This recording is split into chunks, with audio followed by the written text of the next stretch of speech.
Ya, terima kasih Bu Ririn atas penjelasan CV-nya. Oke, tema yang dimintakan kepada saya terkait dengan webinar kali ini adalah terapi keluarga pada toxic parent. Jadi bagaimana peranannya dan mungkin ini bisa menjadi suatu modalitas terapi di rumah sakit jiwa teman-teman semua atau di klinik. Ini outline materi yang akan next, Pak Reza. Ya, next. Ya, ini adalah outline materi yang akan saya tampilkan, di mana ada 13 item, yang mana semuanya itu terkait dengan konsep terapi keluarga dan apa itu sedikit mengulas toxic parent yang kaitannya untuk terapi keluarganya, dan kemudian apa yang bisa kita lakukan di modalitas terapi keluarga ini yang mungkin bisa di setting rumah sakit jiwa atau di rumah sakit umum.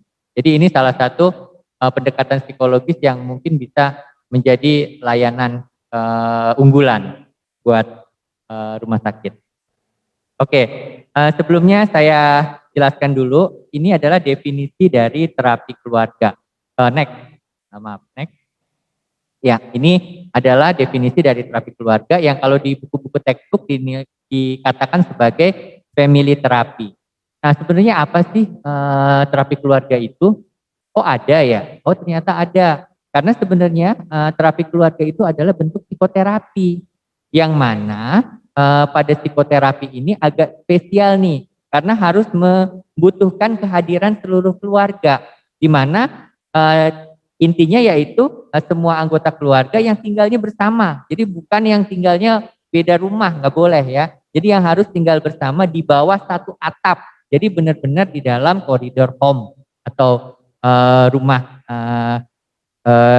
ya, yang mana tentu alamatnya pun harusnya sama. Jadi nggak boleh beda alamat, karena tentu kita akan di sini banyak mengkaji tentang dinamika di antara anggota-anggota yang tinggal di dalam satu atap tersebut.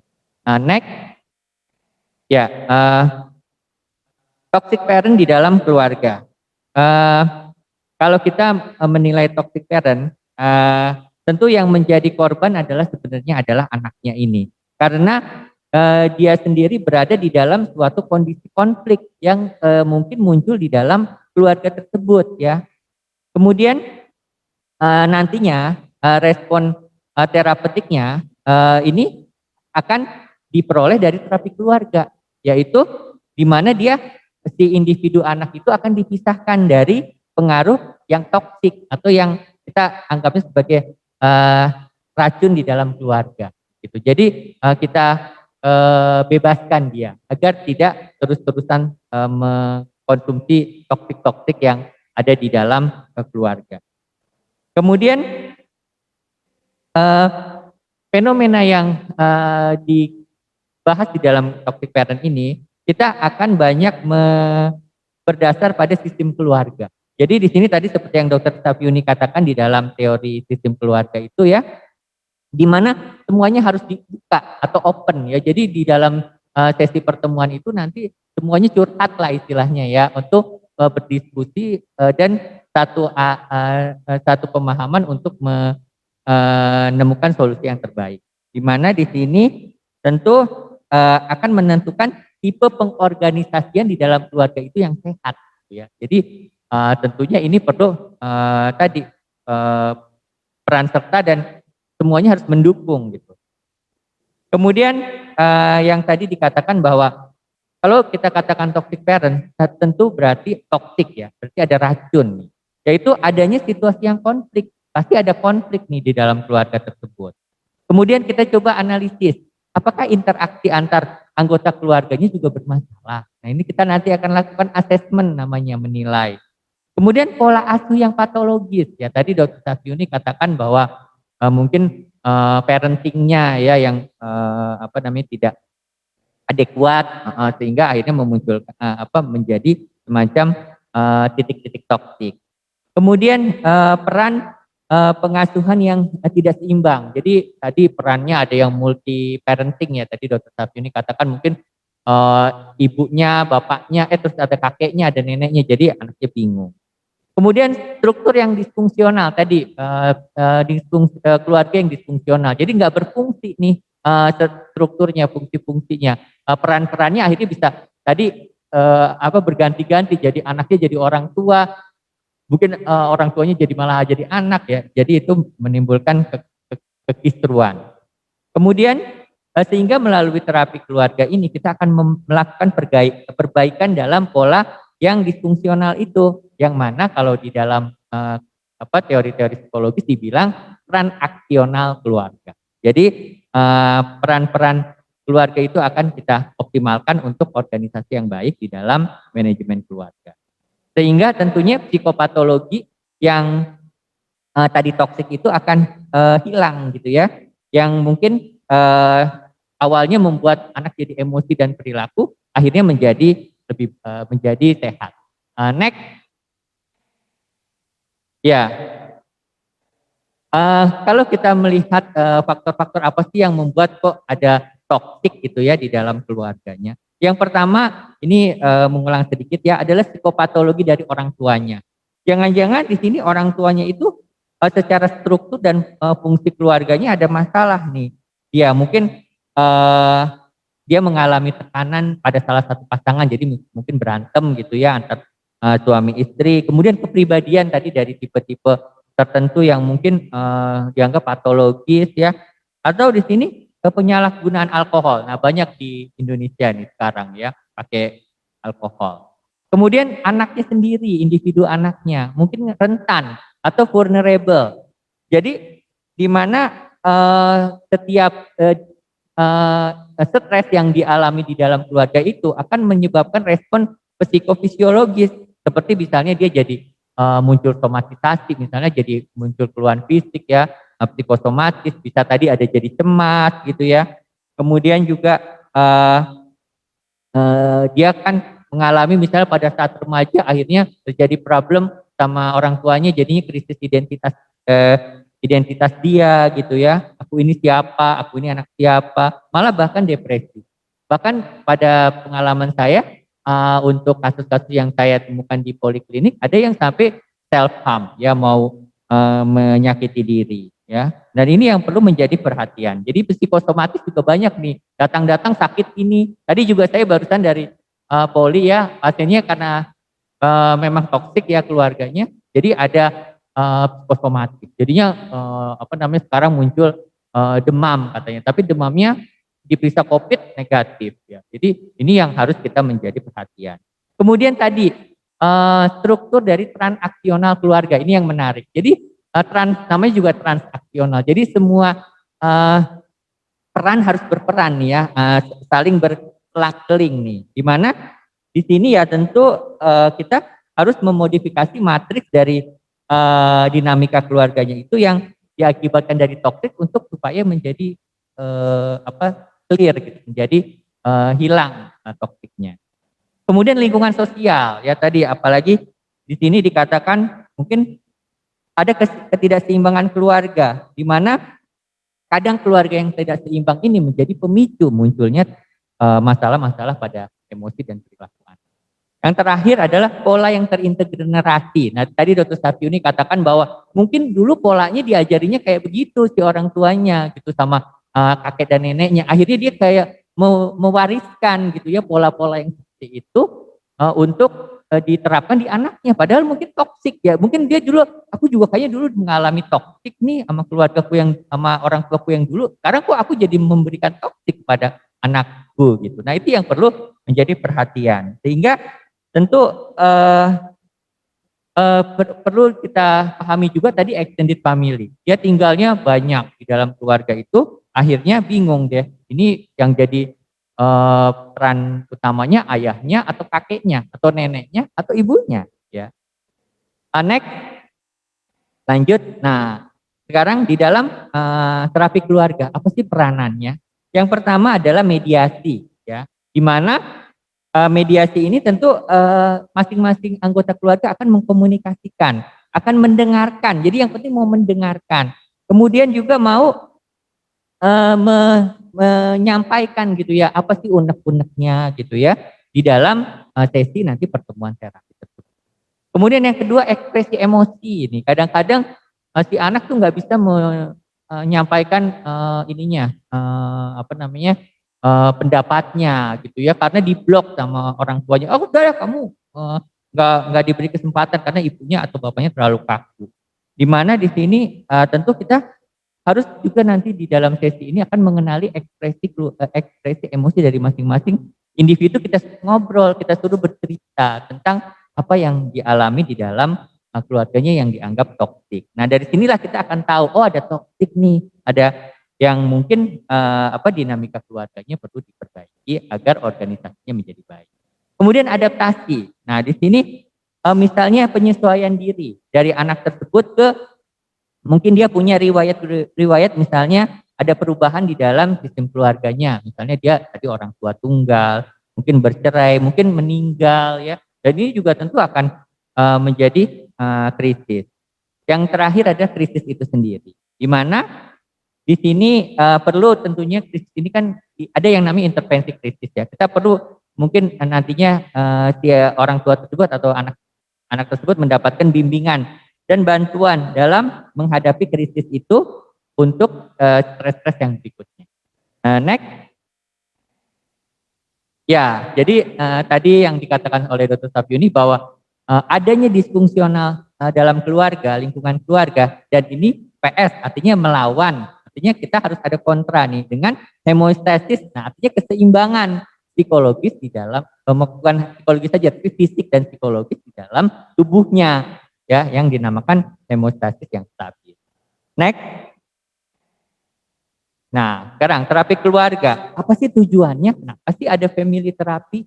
Nah, pada intinya adalah meningkatkan dan memberikan fasilitasi yang berupa komunikasi verbal. Nah, sekali lagi ngomong, ya, yang adaptif secara masing-masing anggota keluarga untuk speak up, gitu ya, berbicara. Tetapi dengan ada pembatasan yang tidak dengan emosional. Kemudian next. Nah, kita harus tentu berpikir tentang proses-proses yang akan dilalui pada terapi keluarga. Yang pertama, tentunya kita nanti sebagai profesional kesehatan, ini juga sebenarnya bisa juga nggak selalu harus psikiater ya, psikolog juga bisa, mungkin terus dari pekerja sosial, mungkin dari skup yang lebih sesuai dengan aspek psikososial. Dan ada juga nanti terapis okupasi bisa juga melakukan terapi keluarga nih, cuma dengan koridor yang disesuaikan dengan profesi masing-masing ya. Jadi bukan berarti hanya milik dokter gitu ya, tidak ya. Karena kalau saya lihat di textbook ya sebenarnya semua bisa memberikan family therapy. Yang pertama ya sebagai terapis atau sebagai dokternya kita menyiapkan data-data dulu, diagnosisnya apa sih, formulasi kondisi psikologisnya apa sih, identifikasi masalahnya apa, terus apa yang akan kita rencanakan di dalam ke depannya. Kemudian yang kedua menghilangkan peran kambing hitam karena sebenarnya banyak datang ke tempat saya gitu ya, ke poliklinik psikiatri anak dan remaja itu menyalahin anaknya. Jadi anaknya di labeling sebagai ini pasiennya nih, errornya nih anaknya, padahal sebetulnya mungkin dinamika itu berasal dari kekacauan di dalam keluarga ya. Nah, ini makanya pendapat seperti ini harus kita hilang. Jadi jangan ada melabeling dan mengkambing hitamkan. Kemudian ada unsur konseling di dalamnya. Di mana di sini kita akan memperbaiki sumbatan-sumbatan interaksi. Tadi kan ada mungkin interaksi antara keluarganya, anggota keluarga nggak baik ya. Ada sumbatan sehingga kita akan cari untuk problem solvingnya. Next. Nah, terapi keluarga ini sebenarnya bisa pada umur berapa sih? Jadi yang dilibatkan ya tentu orang tuanya ya, orang tuanya kan tentu sudah dewasa dan sudah menikah ya, berarti itu yang utama. Dan untuk anaknya mulai bisa dilibatkan di dalam sesi terapi keluarga sebenarnya bisa di usia 6 tahun ya. Cuma ya mungkin kita nanti akan sesuaikan dengan tahapan perkembangan sampai 18 tahun. Jadi 6 tahun sebenarnya udah bisa ikut sesi terapi keluarga, tapi mungkin dengan pembatasan yang disesuaikan dengan perkembangan usianya. Next. Oke. Kemudian, nah pendekatan dari terapi keluarga. Nah sebenarnya intinya apa sih? Prinsipnya yaitu terapi keluarga ini akan memperbaiki komunikasi verbal di antara masing-masing anggotanya dengan tentunya yang tadi datang dengan toxic parent ya dengan racun nih di dalam keluarga yang bikin toxic anggota yang lain. Nah toksiknya seperti apa?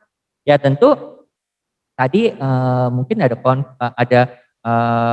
konflik gitu ya, ada hubungan transaksional yang nggak baik ya, sehingga di sini tentu harus diperbaiki nih, karena kita nanti punya peran untuk memperbaiki atau mengubah elemen-elemen organisasi manajemen keluarga itu yang nggak baiknya itu yang tadinya membahayakan jadi kita hilangkan. Kemudian trigger. Nah, kadang-kadang suka ada pemicu nih. Pemicunya apa nih? Kita harus cari nih peristiwa-peristiwa yang men-trigger masalah-masalah di dalam interaksi anggota keluarga. Next. Ya, tahapan-tahapan yang bisa kita lalui dalam terapi keluarga. Yang pertama nih komponen-komponen yang nanti juga bisa diterapkan di profesi lain ya. Seperti psikoedukasi. Ya, itu kita penting ya. Psikoedukasi keluarga. Di mana memberikan penjelasan tentang problematika toxic parent yang dialami. Kemudian dengan mungkin memberikan video-video atau workshop singkat gitu ya, pelatihan-pelatihan yang singkat tentang toxic parent ya, dan brosur-brosur atau video-video misalnya di banyak sekarang di media sosial banyak sharing tentang aspek-aspek tentang edukasi.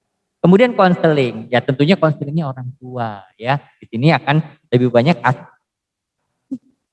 tasis tadi keseimbangan keluarga, memberikan solusi yang baik terhadap saran problem solving. Kemudian orang tuanya juga dilatih. Nah tadi good parenting skill ya, di mana meningkatkan rasa kompetensi orang tuanya mampu gitu untuk melakukan itu. Nanti mungkin akan Bu Ririn lebih banyak bahas tentang dinamika bagaimana sih harus dilakukannya nih orang tuanya ngapain sih di dalam di dalam rumah ya. Kemudian tentu mendukung fungsi eksekutif anak, nantinya Bu Ririn akan membahas ini ya tentang okupasionalnya. Yang terakhir tentu penentuan teoritis. Nah artinya mau dipakai yang mana nih? Karena teknik-teknik terapi keluarga kan banyak. Untuk mau pakai konsep yang mana tentu ini akan disesuaikan dengan kebutuhan masing-masing dari masyarakat. Next. Sesi terapi keluarga. Yang pertama nih, kita tentu kalau di pertemuan awal kita harus menilai dulu dan observasi gimana sih interaksi antar keluarganya, ya antara orang tua dan anak maksudnya ya, lewat wawancara. Kan dari sesi wawancara kita bisa lihat, oh ayahnya dominan, oh ibunya juga ternyata pasif gitu ya. Terus asesmen psikiatrik dasar. Nah ada nggak masalah tadi psikopatologi yang mengarah pada gangguan kejiwaan. Kemudian di dalam sesi terapi keluarga itu kita akan memberikan latihan berbicara. Jadi masing-masing speak up gitu ya di antara keluarga tersebut. Di mana dia bisa mendengarkan dan menanggapi terhadap ekspresi emosi yang dilontarkan oleh setiap anggota. Kemudian memperbaiki dinamika keluarga ya. Jadi dinamika yang tadi toksik itu kita perbaiki ya. Karena ini adalah elemen kunci yang menjadi problematika dari toxic parent. Di mana tentu terjadinya disfungsional ya, keluarga yang disfungsional. Yang terakhir adalah tentu anaknya juga harus diperhatikan, identifikasi masalah emosi dan perilakunya. Ada enggak ininya dampaknya, tadi Dr. Safini sudah sampaikan ya bahwa ternyata bisa toxic parent ini bisa berdampak pada emosi dan perilaku anak. Next. Ya, poin yang paling penting. Sekali lagi nih, ini mungkin sebagai catatan ya, bahwa kita perlu asesmen ya, menilai keluarga tersebut ya, bukan berarti kita menjadi kayak menilai raport gitu, tapi ini untuk supaya kita bisa menentukan kebutuhan terapi yang terapi keluarga yang seperti apa. Dimana kita bisa tahu apa sih yang ada di masalah keluarganya, apakah anak yang nakal, apakah dia nakal karena nggak diperhatikan keluarga, ada komunikasi yang buruk, struktur keluarga yang tadi disfungsional, ada riwayat gangguan kepribadian ya, terus checklist yang tentang data-data dari pedigree, dari pohon keluarga ya. Jadi mungkin ternyata dia dulunya di pola pelasuhan yang seperti itu juga ya. Kemudian juga evaluasi keluarga. Next. Nah, ini langkah-langkah ini yang terakhir mungkin ya, langkah-langkah tentang apa yang bisa kita lakukan di dalam program terapi keluarga pada kasus toxic parent. Yang pertama tentu kita memanggil mereka anggota keluarga untuk by phone ya, dengan telepon ya, atau sekarang bisa dengan WA ya, dengan media sosial ya, untuk menjadwalkan, mengatur jadwal kita mau bikin sesinya berapa kali nih ya. Kemudian pertemuan wawancara pertama kita akan menentukan kontrak kontrak pertemuannya mau sesinya berapa kali. Kemudian kita akan tahu sebenarnya membangun aliansi keluarga untuk konsekuen dengan untuk datang gitu ya. Dan kita akan menerka adanya dugaan toxic parent. Terus yang ketiga adalah di mana fase awal nih. Jadi pertemuan-pertemuan yang mengawali ya. Biasanya kita akan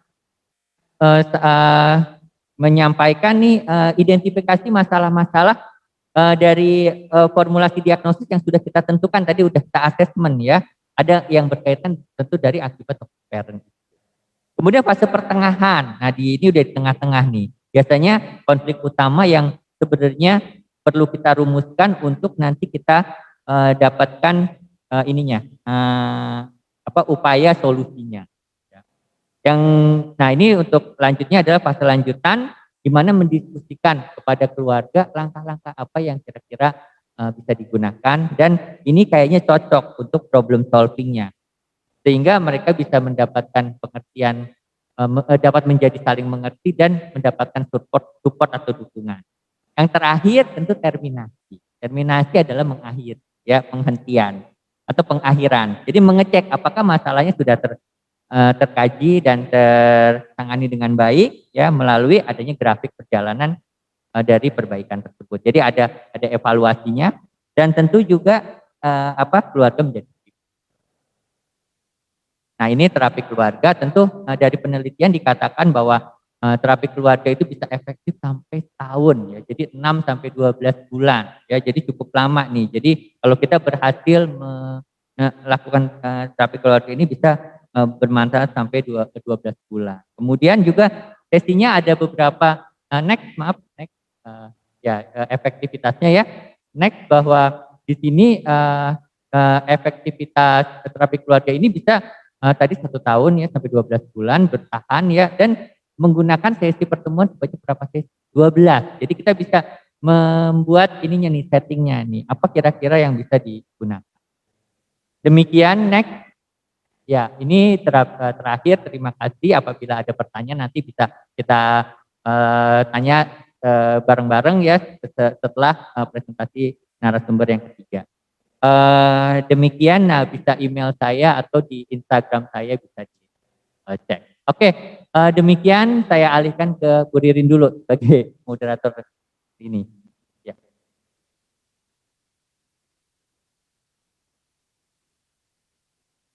Ya.